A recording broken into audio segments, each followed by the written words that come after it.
4.9 centimeters. On a scan of your aorta, that measurement pays you nothing. Round it up one notch to 5.0, and the very same aneurysm can pay the full 100% check every single month, tax-free. One window decides most of the money here, and almost no veteran asks for it. The VA opens that window the day a surgeon says the word aneurysm out loud, and it keeps paying for months after you have healed. That is the back pay people walk away from. I'm Erica, and this one hits close for me. An aortic aneurysm is a bulge in the biggest pipe in your body, and the VA files the whole thing under one code 7110. Wrong instinct kills this claim. Under 5 centimeters, no symptoms, no surgery, $0, nothing. People assume a diagnosis alone pays. It does not. Think of it like a fault line running down a pipe. As the wall stretches thinner, the risk climbs. Let me show you the 3 shapes this takes. This is a normal aorta, then a thoracic aneurysm up in the chest, then the abdominal one below the kidneys. Same pipe, same code, 3 places it bulges. 5.0 centimeters, or symptoms that stop you climbing a flight of stairs, or a surgery on the calendar. Any one of those and the number flips to 100%. But money is second today, and I mean that. Both things are true here. This is a benefit worth thousands, and an aneurysm at that size is a live danger sitting in your chest or your belly. So hear this before any rating talk. If a scan already found 5 centimeters, or you feel a pulsing in your gut, that is a doctor conversation today, an emergency room conversation, not a filing strategy. Care first, the check waits, you should not. There's one question that frames this whole video, so I'm putting it up front. Does an aneurysm even count for the VA if my doctor is just watching it and not operating? Hopeful that exact question, because the answer is the whole game, and it turns on one measurement. Hopefully we walk through is free at va.professorerica.com, the rating tables and a claim checklist. Hopeful that measurement is where the money starts, and one of these codes quietly pays for a combat wound most veterans never think to connect to it.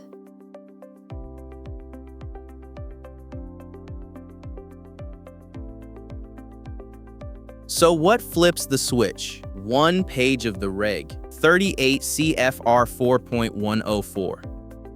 Look at the code itself. 7110 pays 100% if the aneurysm's any one of 3 things. Any one, not all 3.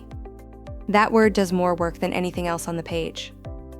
Trigger 1's pure size, 5 centimeters or larger. The exact number is 5.0, read right off the scan. Trigger 2's symptoms. The reg says symptomatic, and it hands you its own example, precludes exertion. It stops you doing physical things that can hit 100% even below 5 centimeters. Trigger 3, simplest, it requires surgery. Surgeon says operate, you're at 100. That's it. Let me lay all of it on one ladder, because the shape is the whole lesson. Bottom rung, under 5 centimeters and quiet. That's watch and wait, 0%. Next rung, 5.0, 100 on size alone. Then symptoms, 100. Top rung, surgery, and the window opens. Picture how this plays out for a lot of veterans. Call him Walt, a 68-year-old retired Navy machinist mate, sitting on a 4-point-something aneurysm for years. He figured watch and wait meant no claim, so he never filed. The rule under that story checks out though. Watch and wait's a medical plan, it isn't a VA rating. The reg pays on the number. So at 4.8, the code paid Walt $0 correctly. Then a scan read 5.2, same aorta, 1 millimeter of growth, and the number on the scan flipped everything. What's that flip worth? At 100%, veteran alone, $3,938.58 a month, effective December 1st, 2025. But it's only 0 below the line. Below the line, yes, and that 0 fools everyone. It isn't the VA saying no, it's the code waiting for the number, and it pays the second you cross 5.0. The trap is right there. Veterans read 0 and hear the VA doesn't care when it's just waiting on one measurement. That's the whole misread. Before you move on, there's a harder version of that question worth asking out loud. Is size alone really enough before any symptom or any surgery? Yes, size alone. 5.0 and the code pays, symptoms or not. That settles it. Which raises a harder one because your surgeon might not agree it's time to operate. One thing before the next part, and then we move right on. If any of this is clicking, tap that like, hit subscribe, and ring the bell for the next one. It takes a second, it costs nothing, and it helps more than you would think.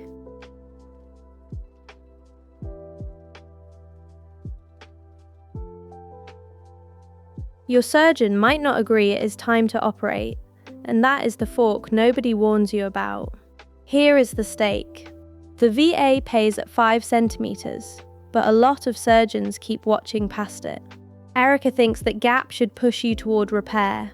Chris says let the scalpel wait. Run the risk both directions.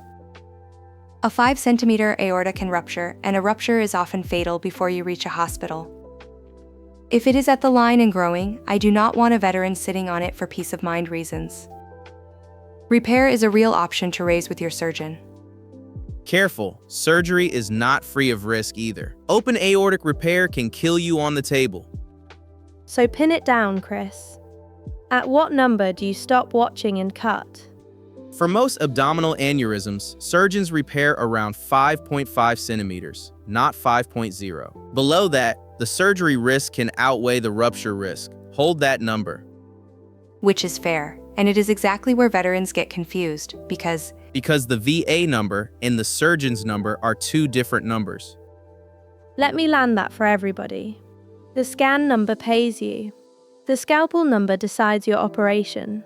Those are two separate clocks, and confusing them is where people lose money or take a risk they did not need to. here is the case I keep coming back to. A veteran at 5.1 is medically told, "We will keep watching," and hears that as nothing is wrong, so no claim yet. Meanwhile, the code has already flipped to 100% on size alone. So they leave months of back pay on the floor while they wait for a surgery that may be a year off. So where does the room land? On the medicine, it is the surgeon's call, and 5.5 is a common repair threshold, not a rule you self-apply. On the money, you file the VA claim the day you cross 5.0 in parallel. Care first, claim alongside. Never let the check pressure the scalpel, and never let the surgeon's wait stop the claim.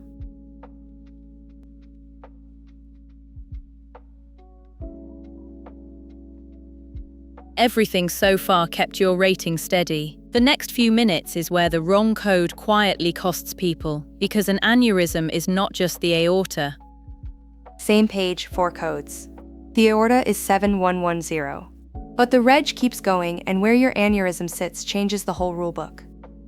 Any large artery is 7111. Symptomatic, 100%. Same 6-month surgery window as the aorta. After surgery, it re-rates under the peripheral artery code, 7114. By definition, a small artery is the quiet one, 7112.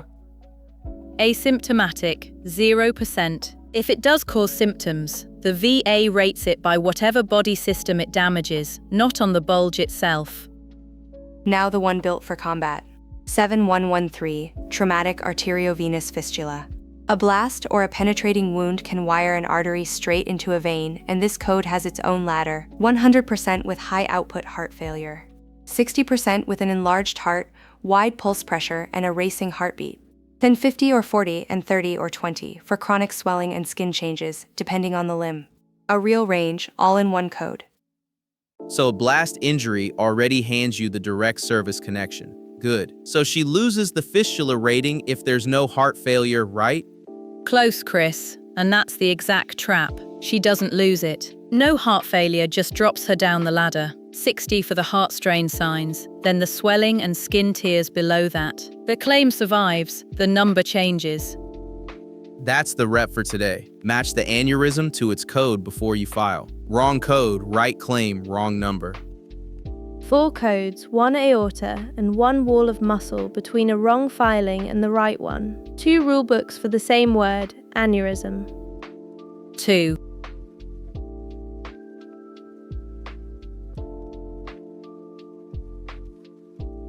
Okay, different animal entirely now. A rating means nothing until you connect the aneurysm to your service, and there are 3 honest roads. One of them trips almost everyone.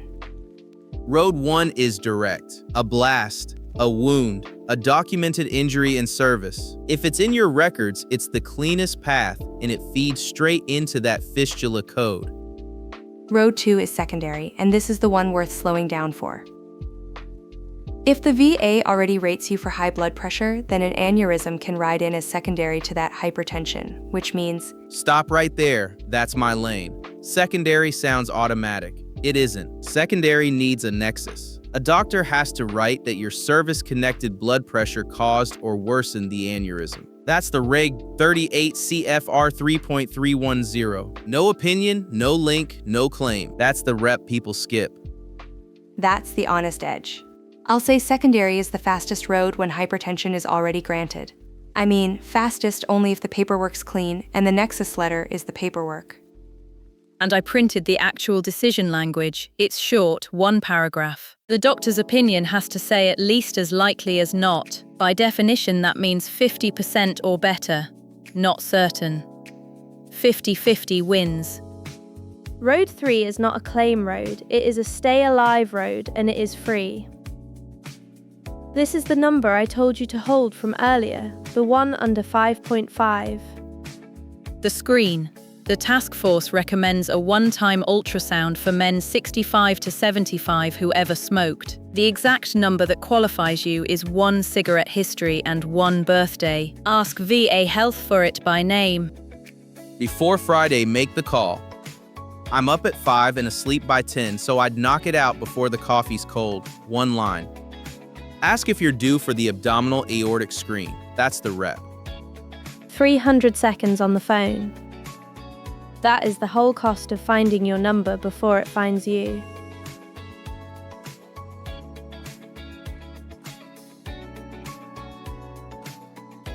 Remember the window I promised you up top, the one almost nobody claims?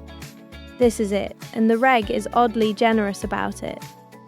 The 100% doesn't start on your surgery date.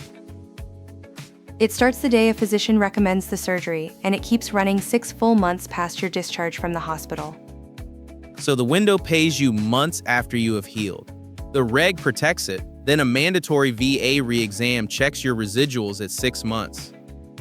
Then it re-rates on whatever the surgery left behind, under the general rating formula. Watch me run the window itself. Let me do the math out loud on what that window is worth. $3,938.58 a month. About 2 months from recommendation to discharge, call it $7,877. Then 6 protected months, $23,631. 8 months total. Call it 30 grand for the year it wrecked. $31,508.64, Emma. And that's before back pay reaches to your effective date. File the claim early and the window can pay backward too. 1 correction on myself before anyone quotes me. Last time I looked, the 100% rate was $3,831.30, but that was last year. Check me, pulling it now. It went up more than I remembered. The 2026 rate is $3,938.58. After the 2.8% raise. My old number was a full year stale, like reaching for last Sunday's idly. So the effective date is the quiet lever. That's what you file to protect. 1 question decides how far the window reaches back. Did you file the day you crossed the line, or the day you noticed?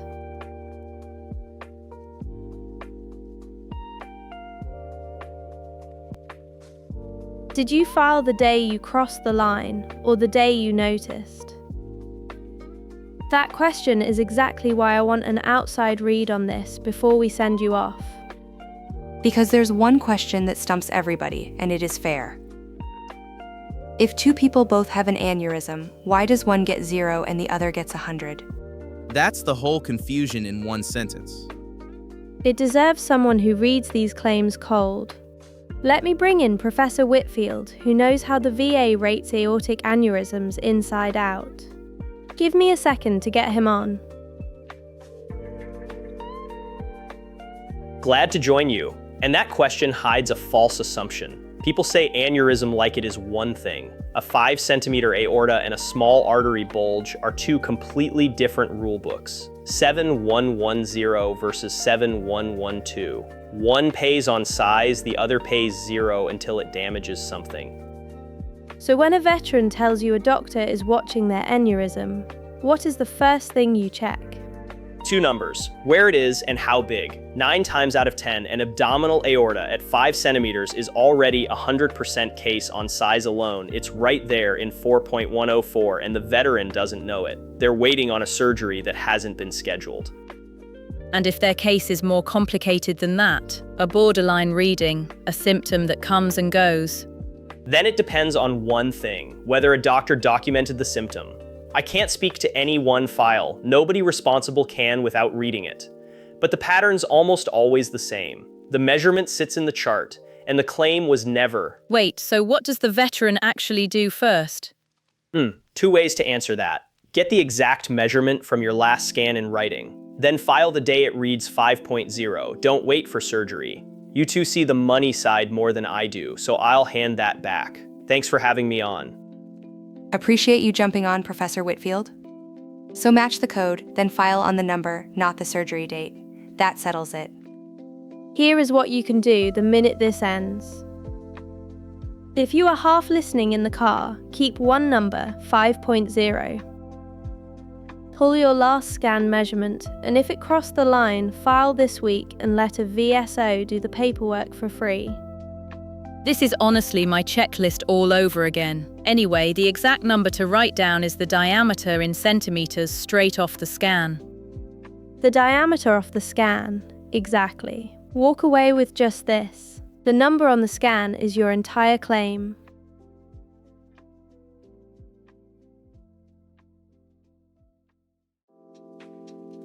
Quick recap, and think along with me, don't just listen. What's the one number that decides this whole claim? 4.9 centimeters pays nothing.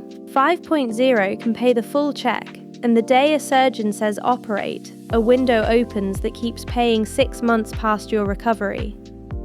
And for the veteran, I keep picturing the one at 5.1 being watched. My order doesn't change. Care first, get the scan, then file. Next time we crack the code that stacks right on top of this one, heart disease, and why a strong aorta claim and a weak heart claim can land at wildly different numbers. Here's what you lock in tonight.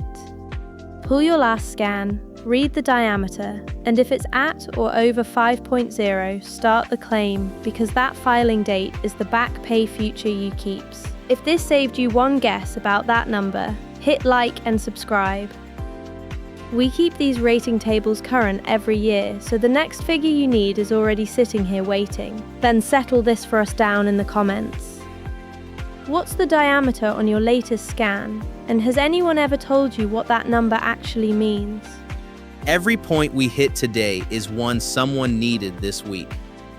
I am glad we got the numbers on the record today. Read your scan, protect your date, and take care of the aorta first. This is Grace. Thanks for watching. I'll see you at the next number. I have to admit, Grace made that look easy. Solid 9 out of 10. This is Professor Erica. Thanks for watching and signing off.